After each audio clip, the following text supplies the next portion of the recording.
नमस्कार विद्यार्थी मित्रांनो, आपल्या यूट्यूब चॅनलमध्ये तुमच्या सगळ्यांचं हार्दिक स्वागत आहे. राज्यसेवा पूर्वपरीक्षा, मुख्य परीक्षा आणि संपूर्णच राज्यसेवेचा पॅटर्न जो आहे तर तो बदललेला आहे आणि आता राज्यसेवा डिस्क्रिप्टिव्ह पॅटर्नमध्ये गेलेली आहे. तर हा व्हिडिओ अशा विद्यार्थ्यांसाठी आहे की ज्यांना हा नक्की डिस्क्रिप्टिव्ह पॅटर्न जो आहे हा माहिती नाही आहे, जे की बऱ्याच दिवसांपासून MPSCमध्ये आहेत आणि नक्की कशा पद्धतीने परीक्षा आता असणार आहे, जे काही बरेच सारे मेसेजेस येत आहेत. सो त्यांच्यासाठी हा एक छोटासा व्हिडिओ आहे. सगळ्यात महत्त्वाचं म्हणजे डिस्क्रिप्टिव्ह पॅटर्न म्हणजे काय, आणि आधी याच्यासाठी आपण पूर्वपरीक्षेबद्दल बोलूया आणि मग मुख्य परीक्षा असं आपण बोलू. सगळ्यात महत्त्वाचं म्हणजे एकच मिनिट, याच्यामध्ये कसं असायला पाहिजे आणि तुम्हाला कसं करायचं आहे. आता जे काही तुम्हाला फॉर्म भरायचे आहेत राज्यसेवा पूर्वपरीक्षेचे, याच्यात तुम्हाला ऑप्शनल तुमचा जो विषय आहे हा तुमचा ऑप्शनल विषय कोणता ठेवायचा आहे, या सगळ्या गोष्टींबद्दल आपण इथे बोलणार आहोत. एकच मिनिट, का असं होतं. सो याच्या सगळ्याबद्दल आपण बोलूया. सगळ्यात महत्त्वाचं म्हणजे की डिस्क्रिप्टिव्ह पॅटर्न म्हणजे काय, आणि ऑप्शनल कसा निवडायचा आणि पूर्वपरीक्षा कशी होईल. तर मला असं वाटतं की जशी UPSCची पूर्वपरीक्षा होते, म्हणजे UPSCची पूर्वपरीक्षा जी आहे ही स्टॅटिकवर जास्त भर न देता ती करंट अफेअर्सच्या रिलेटेड जे काही सगळे मुद्दे चालू आहेत त्याच्यावर जास्त भर देणारी असते UPSCची पूर्वपरीक्षा.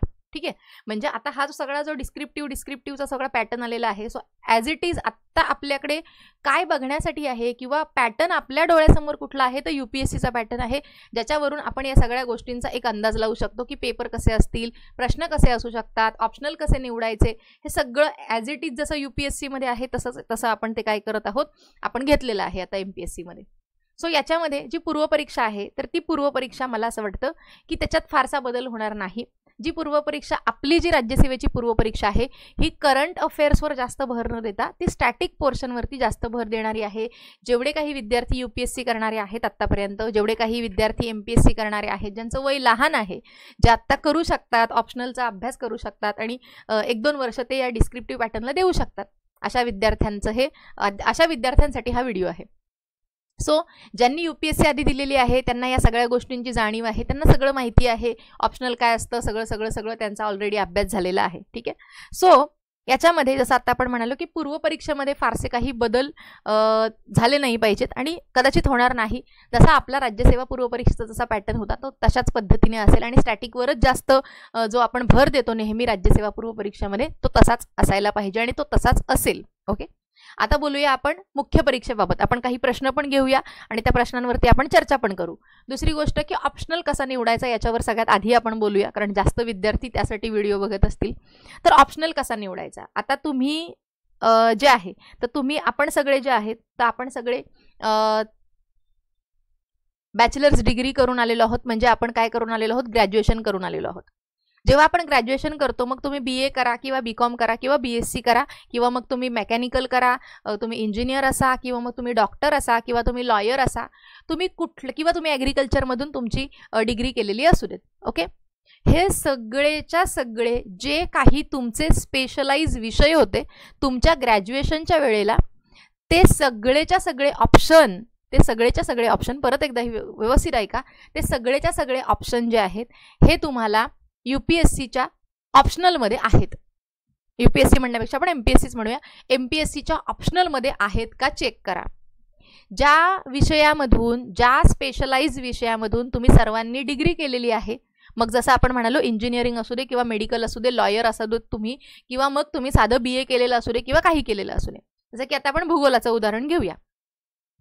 ओके, सो जो विषय तुमचा त्यावेळेस डिग्रीला होता, ज्याचा तुम्ही अभ्यास केलेला आहे, ज्याचे तुम्ही 6-6, 3-3, 4-4 पेपर लिहिलेले आहेत, तर तोच विषय तुम्ही इथं आत्ता जो आहे तर तो प्रेफर करायला पाहिजे. ओके, हा मला एक महत्त्वाचा मुद्दा वाटतो. ओके, हा झाला पहिला मुद्दा की जो तुम्ही BAला आत्ता ज्याच्यातून तुम्ही डिग्री केली तो तुम्ही ऑप्शनल निवडू शकता. जर त्या ऑप्शनलच्या लिस्टमध्ये तो विषय असेल तर तुम्ही तो निवडू शकता, कारण तुम्ही त्याच्यावर ऑलरेडी अभ्यास केलेला आहे 3-3 वर्ष डिग्रीला. त्यानंतर जर तुम्ही तो स्पेशलाइज एक विषय ठेवला असेल लास्ट इयरला तुमच्या BAचा किंवा BComच्या किंवा BScच्या किंवा कुठल्याही त्या विषयामधून तुम्ही स्पेशलायझेशन केलेलं असेल, तर त्या विषयाची संपूर्ण माहिती, त्या संपूर्ण विषयाची ओळख तुम्हाला असणार आहे. त्यामुळे तुम्हाला त्याच्यावरचे प्रश्न उत्तर लिहायला सोपं पडणार आहे. आता ही प्रश्नोत्तर लिहायची म्हणजे काय असतं, तर आपण सगळ्यांनी 10वीचे पेपर दिलेले आहेत, आपण सगळ्यांनी 12वीचे पेपर दिलेले आहेत. आपल्यासमोर एखादी कविता असायची आणि त्या कवितेचा सारांश आपल्याला लिहायला यायचा, बरोबर. सेम तशाच पद्धतीने जसं आपण 10वी 12वीला उत्तरं लिहायचो, ठीक आहे. फक्त ती उत्तरं आपण लहान होतो, सो आपल्याला आपल्या बुद्धीला जशी उत्तरं येतील किंवा आपल्याला जी पुस्तकात उत्तरं दिलेली आहेत त्याच पद्धतीने आपण लिहिणं अपेक्षित होतं त्यावेळेस, कारण तो 10वी 12वीला आपण होतो. पण आत्ता आपली बुद्धीची क्षमता जी आहे तर ती वाढलेली आहे. आपण ज्या परीक्षेचा अभ्यास करत आहोत तर ती परीक्षा आपल्याला एका मोठ्या पदापर्यंत घेऊन जाते. म्हणजे तुम्ही एखादा मुद्दा वाचला किंवा एखाद्या गोष्टीचा अभ्यास केला की तुमचा स्वतःचा काहीतरी निष्कर्ष त्या अभ्यासातून निघतो. आणि जर तुम्ही एक अधिकारी होत असाल तर तुमचा एक निष्कर्ष असायला पाहिजे स्वतःचा, तुमचं एक ऑब्झर्वेशन असायला पाहिजे प्रत्येक परिस्थितीवरती, प्रत्येक गोष्टीवरती. अशा पद्धतीने तुम्हाला ती उत्तरं लिहायची आहेत, बरोबर. हा झाला दुसरा मुद्दा.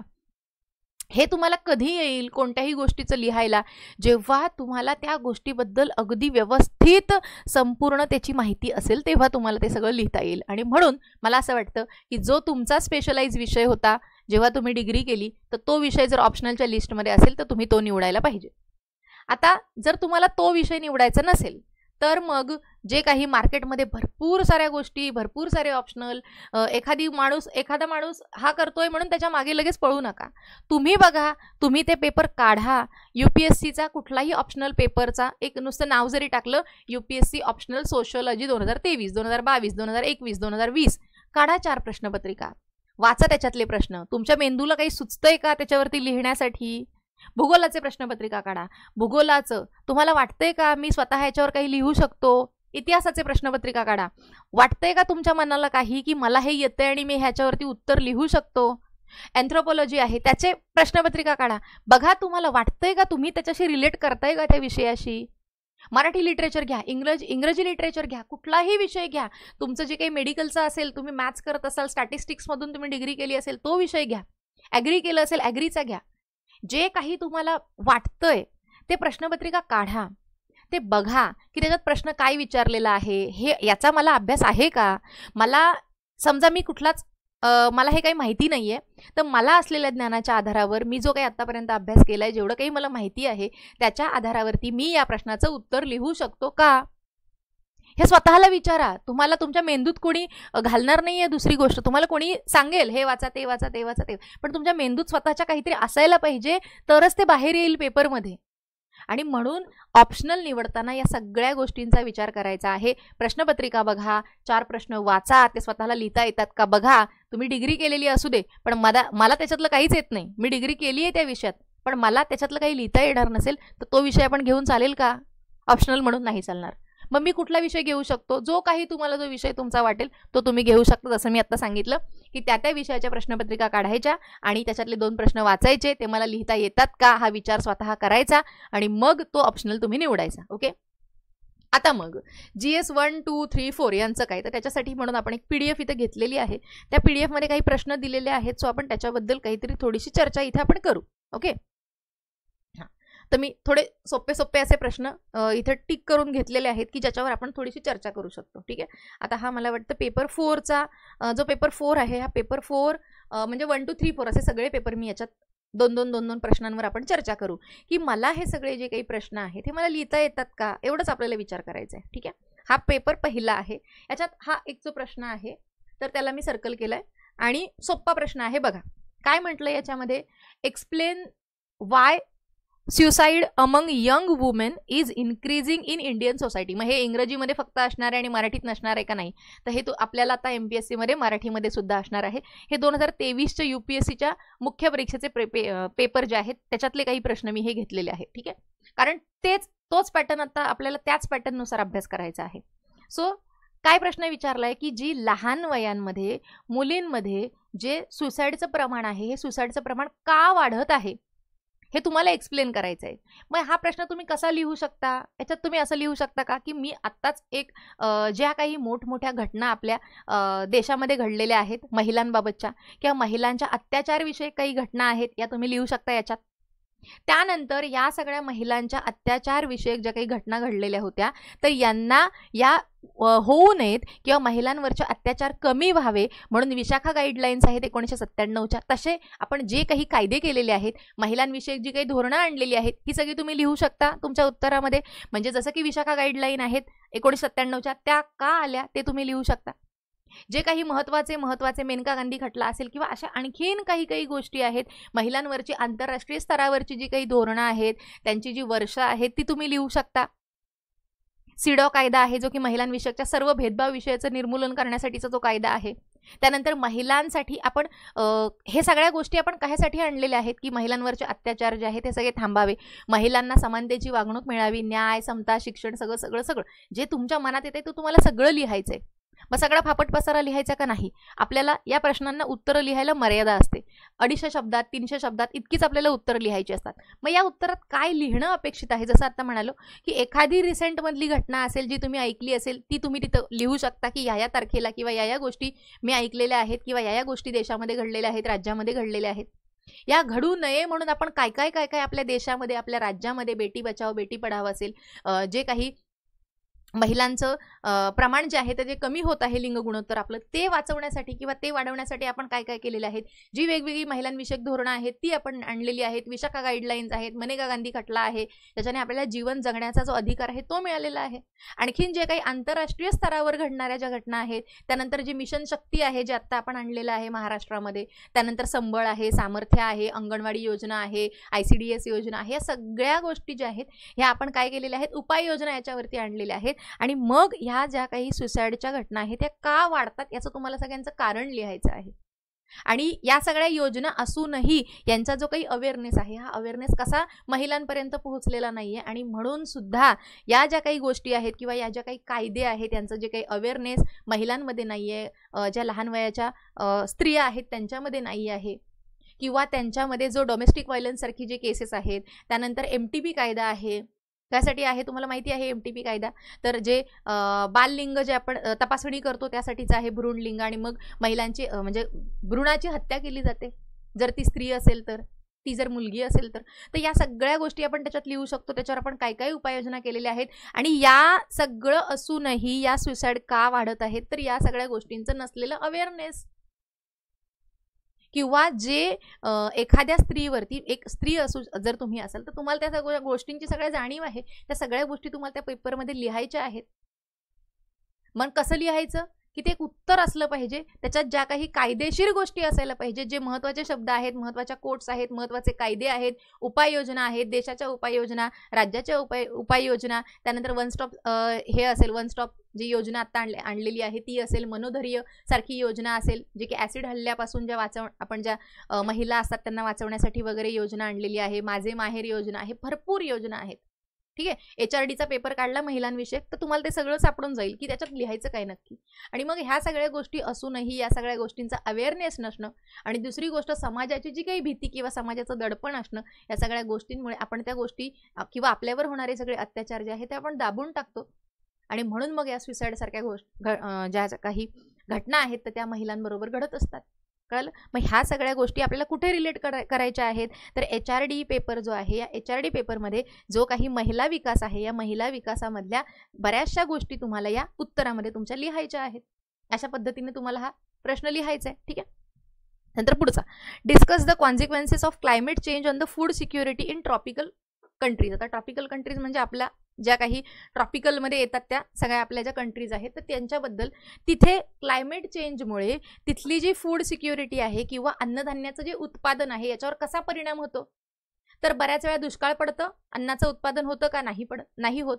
बऱ्याच वेळा भरपूर सारा पाऊस पडतो आणि पुरामध्ये सगळं अन्न वाहून जातं, आणि मग त्यामुळे या सगळ्या क्लायमेट चेंजेसचा आपल्या अन्नावरती किंवा अन्नधान्याच्या उत्पादनावरती, आपल्या देशाच्या आयातीवरती, निर्यातीवरती कसा सगळा परिणाम होतो हे आपल्याला या उत्तरामध्ये लिहायचं आहे. आपण जास्त डिटेलमध्ये नको घेऊ, जास्त प्रश्न आपल्याला घ्यायचे. त्यानंतर जिओग्राफिकल फॅक्टर्स जे आहेत तर ते एशियंट इंडिया जो आपला होता त्याच्या डेव्हलपमेंटवरती त्यांनी कसा रोल केलेला होता, की जो सिल्क वे होता तुम्हाला सगळ्यांना माहिती असेल, जो की पाकिस्तानमधून वगैरे आपल्या देशामध्ये जो यायचा, चायनामधून येणारा जो आपल्या देशामध्ये यायचा, त्याच्याबद्दल तुम्हाला तिथं लिहायचं आहे. त्यानंतर इथे एक आहे की from being net food importer in the 1960s India has emerge as a net food exporter to the world, provide reason. का?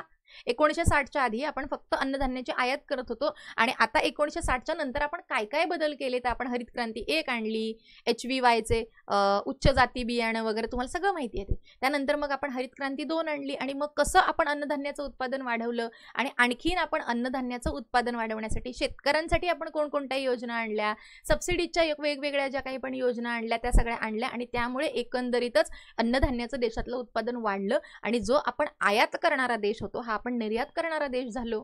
हे सगळं तुम्हाला याच्यात लिहायचंय. मग हे असं फापट पसारा नाही लिहायचा, ते जे मुद्दे आहेत ते लिहायचेत आपल्याला की सबसिडीज काय असतात, आपण कुठल्या कुठल्या सबसिडीज शेतकऱ्यांना देतो, शेतकऱ्यांचं उत्पादन वाढवण्यासाठी आपण काय काय इनिशिएटिव्ह घेतलेले आहेत, कोणकोणत्या योजना आपण शेतकऱ्यांसाठी आणलेल्या आहेत, शेतकऱ्यांचं उत्पन्न वाढण्यासाठी म्हणून आपण कोणकोणत्या योजना राज्यामध्ये आणि देशामध्ये एकंदरीतच कोणकोणत्या चांगल्या चांगल्या योजना वेगवेगळ्या राज्यांमध्ये राबवतो. त्यानंतर हरित क्रांती कशी आली, हरित क्रांतीचे आणि हरित क्रांती 1 आणि 2 हे सगळं आपल्याला याच्यामध्ये लिहायचं आहे. आता ते दिवस नाही की आपण हरित क्रांती कोणत्या वर्षी आणली किंवा कोणत्या पंचवार्षिक योजनेमध्ये आणली, पहिल्या, दुसऱ्या, तिसऱ्या यापैकी नाही, तर यापैकी नाही, कारण तिसरी संपल्यानंतर आपण आणलेला आहे. एक वर्षांच्या योजनांमध्ये आपण हरित क्रांती आणली 66ला. आता ते प्रश्न नाही की तिचं आपल्याला गोल करायचं आहे, टिक करायचं नाही, इथं तुम्हाला लिहायचं, इथं तुम्हाला सगळं लिहायचंय. त्यानंतर हा एक वाईल्ड लाईफ सँक्च्युरीजवरचा प्रश्न आहे. नॅचरल व्हेजिटेशन जे आहे, जी डायव्हर्सिटी आहे, तर ती इंडियाची जी identify and discuss the factors responsible for the diversity of natural vegetation in India. का? कारण भारत इतका जो काही डायव्हर्सिफाय आहे तर तो फक्त व्हेजिटेशनच्या याच्यामध्ये नाही, तर सगळ्या ठिकाणचे वेगवेगळे क्लायमेट्स वेगवेगळे आहेत आणि वेगवेगळे क्लायमेट असल्यामुळे प्रत्येक ठिकाणी पावसाचं प्रमाण असेल, उन्हाचं प्रमाण असेल, उष्णतेचं प्रमाण असेल, हे सगळ्या ठिकाणी वेगवेगळं दिसतं आणि त्यामुळे वेगवेगळ्या वनस्पती, वेगवेगळी प्राणी आपल्याला ह्या देशामध्ये वेगवेगळ्या ठिकाणी वेगवेगळे आढळतात. आणि मग त्यांचा काय रोल आहे आणि त्यांच्यासाठी आपण कुठल्या कुठल्या गोष्टी करतो, कुठले प्राणी जे आहेत तर ते एक्सटिंक्ट व्हायला आलेले आहेत, त्यांच्यासाठी आपण काय काय उपाययोजना करतो, हे सगळं तुम्हाला या उत्तरामध्ये लिहायचं आहे. त्यानंतर कॉलोनियल रूलमध्ये जे ट्रायबल्स होते आपल्या देशामधले त्यांच्यावरती काय परिणाम झाला तो लिहायचा याच्यामध्ये. आता फक्त मी जे महत्त्वाचं आहे काही काही तेच घेते. त्यानंतर ब्रिटिश आणि इंडियन अप्रोचेस टू पार्लमेंटरी सार्वभौमत्व जे आहे आपलं, तर त्याच्यावरती कसं ते वेगळं आहे की भारतातलं जे सार्वभौमत्व आहे आपल्या कोणाचं, तर संसदेचं सार्वभौमत्व, हे ब्रिटिश संसदेचं सार्वभौमत्व आणि भारताच्या संसदेचं सार्वभौमत्व या दोघांमध्ये काय फरक आहे असा प्रश्न त्यांनी विचारलाय. जरी आपण संपूर्ण पार्लमेंटरी सिस्टीम ब्रिटिशांकडून घेतली आहे ना आपण, सो तरी सुद्धा त्याच्यात काय काय फरक आहेत की तिथे राजा असतो, इथे राजा नसतो. कळलं? तर ते सगळं लिहायचं की ते नामधारी प्रमुख असतो, वास्तव प्रमुख असतो, हे असतो, ते असतो, ते कसे एकमेकांवर अवलंबून असतात, ते एकमेकांवर अवलंबून नसतात. तसं ब्रिटिशमधलं आणि इंडियामधलं इथं काय करायचं आहे, कंपॅरिझन करायचं आहे. त्यानंतर इथं काय विचारलेलं आहे, constitutionally guaranteed judicial independence is a prerequisite of democracy. Comment म्हणजे त्यांनी काय म्हटलंय की तुमची ज्युडिशरीचं जे स्वातंत्र्य आहे, म्हणजे तुमच्या न्याय व्यवस्थेचं जे स्वातंत्र्य आहे, हे तुमच्या लोकशाहीची एक पूर्व अट आहे की तुमची न्याय व्यवस्था स्वातंत्र्य असायला पाहिजे. तरच तुमची न्यायव्यवस्था जी आहे ही जर इंडिपेंडंट असेल तरच ती काय करू शकते, तर त्या महत्त्वाच्या गोष्टींवरचे जे महत्त्वाचे निकाल आहे ते महत्त्वाचे निकाल ती देऊ शकते. आणि त्यासाठी तुमच्या न्यायव्यवस्थेला स्वातंत्र्य असणं गरजेचं आहे, ती स्वतंत्र असणं गरजेचं आहे, हे तुम्हाला इथं लिहायचं आहे. कसं 1990 मध्ये वेगवेगळी सरकारं बदलत होती, वेगवेगळ्या युतींची सरकारं येत होती, तुम्हाला सगळ्यांना माहिती आहे. आणि ह्या वेगवेगळ्या युतींच्या सरकारांमध्ये सतत जे वरचं केंद्राचं सरकार आहे हे बदलत होतं आणि त्यामुळे भरपूर राज्यांमध्ये राष्ट्रपती राजवट जी आहे 356 नुसार जे आपण लावतो, ही का आपण लावत होतो, तर याच्याबद्दल इथं त्यांनी विचारलेलं आहे, ते आपल्याला लिहायचं आहे. सो अशा पद्धतीने, आता आपण जास्त नको घेऊया, सो अशा पद्धतीने तुम्हाला पेपर 1, 2, 3, 4 असं तुम्हाला सगळ्या पेपरमध्ये जे आहे हे वेगवेगळ्या गोष्टी तुम्हाला लिहायच्या आहेत. आता ते दिवस नाही आहेत की फक्त आठवलं वाचलेलं असेल तर ते आठवेल आणि मग आपण जाऊन गोल करू, ती राज्यसेवा आता राहिलेली नाही. आणि त्यामुळे पेपर आता तुम्ही सगळेजण फॉर्म भरत आहात आणि म्हणून मला हा व्हिडिओ घेणं यासाठी जास्त गरजेचं वाटलं, कारण भरपूर विद्यार्थी मला सतत मेसेज, सतत फोन करत आहेत आणि प्रत्येकाला ह्या गोष्टी सांगणं पॉसिबल नाहीये. आणि त्यामुळे खरंच काही विद्यार्थ्यांना अशा गोष्टींची गरज आहे की त्यांना नक्की माहीतच नाहीये की राज्यसेवेचा पॅटर्न बदलला म्हणजे काय. जाहिरात आली, जाहिरात आपण सगळेजण अगदी चातकासारखी जाहिरातीची वाट बघत असतो, कधी जाहिरात येईल, कधी जाहिरात येईल. पण ॲक्च्युअल बदललेला पॅटर्न म्हणजे काय आहे, आपण याच्यावर आणखीन पुढे थोडे सारे व्हिडिओ घेऊया. आता सध्या वेळेअभावी आपण आता हा एकच व्हिडिओ तुम्हाला एक इंट्रोडक्टरी आणि तुम्हाला फॉर्म भरण्यासाठी मदत करण्यासाठी म्हणून हा व्हिडिओ आहे, की कशा पद्धतीने तुम्ही तुमचा ऑप्शनल निवडायचा आहे, कशा पद्धतीने तुम्ही हे जे आता सगळं बदललेलं आहे, पूर्वपरीक्षा आहे ती स्टॅटिक असणार आहे, त्यामुळे कशाचा भर, कशावर व्यवस्थित भर द्यायचा, ह्या सगळ्या गोष्टी तुमच्या मेंदूमध्ये अगदी क्लिअर असायला पाहिजे. ओके, नाहीतर सगळे कशाच्या तरी मागे पळतायत म्हणून सगळ्यांनी त्यांच्याच मागे पळायचं असं काही कंपल्सरी नाही. तुमचं स्वतःचं डोकं वापरा, तुम्ही स्वतः अधिकारी होणार आहात. सो त्यामुळे प्रत्येक गोष्टीचा विचार करायचा. ज्या काही गोष्टी आपल्याला अवेलेबल नाही आहेत, आता बऱ्याचशा गोष्टी ज्या आहेत त्या मराठीमध्ये अवेलेबल नाही आहेत आपल्याला. आता UPSCचं जे मटेरियल आहे ते, कारण आता MPSCत हे सगळं अभ्यासायचं म्हणजे मराठीमध्ये पाहिजे आपल्याला, कारण इंग्रजीमध्ये पण करतात विद्यार्थी, पण मराठीमध्ये करणाऱ्यांची संख्या जास्त आहे.